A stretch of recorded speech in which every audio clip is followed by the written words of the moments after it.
Qualification double PG, MA political science, MA history, B Ed ఉన్నప్పటికీ కూడా ఈ కాంగ్రెస్ ప్రభుత్వంలో నేను ఒక నిరుద్యోగిగా మిగిలిపోయిన నిరుద్యోగులమంతా ఏకమైనము. ఖచ్చితంగా మీ ప్రభుత్వానికి మేము బుద్ధి చెప్తాము.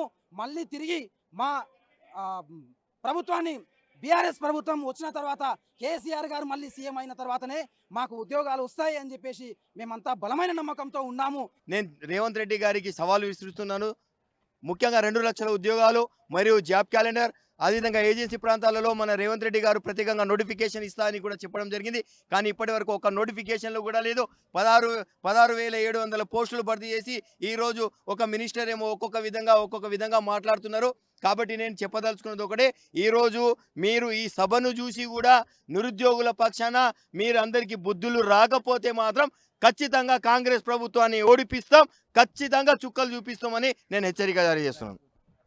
అతి తొందరలో నోటిఫికేషన్ వేయకపోతే మీకు కూడా నేపాల్ కానీ శ్రీలంకలో కానీ ఏదైతే జరిగిందో ఇదే జరుగుతుంది.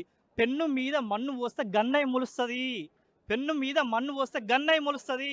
ఇది మీరు చాలా స్పష్టంగా తెలుసుకోవాలి. మీకు నిపుణులు ఉన్నారు, మీకు ఇంటెలిజెన్స్ ఉంది. మీరు మీ ఇంటెలిజెన్స్ వ్యవస్థ పనిచేస్తలేదా, మీకు ఏమని పనిచేస్తలేదా నాకు అర్థమవుతలేదు. మీకు ఉస్మానియా యూనివర్సిటీ విద్యార్థిగా మేము చాలా ఆవేదనతోటి ఆక్రోషంతో ఉన్నాము. మీకోసం మేము తిరిగినమయ్యా సారు. మరి నువ్వు ఆంధ్ర ఆయన అయితే నువ్వు ఖచ్చితంగా ఉద్యోగాలు వేయకుండానైతే చేయాలి.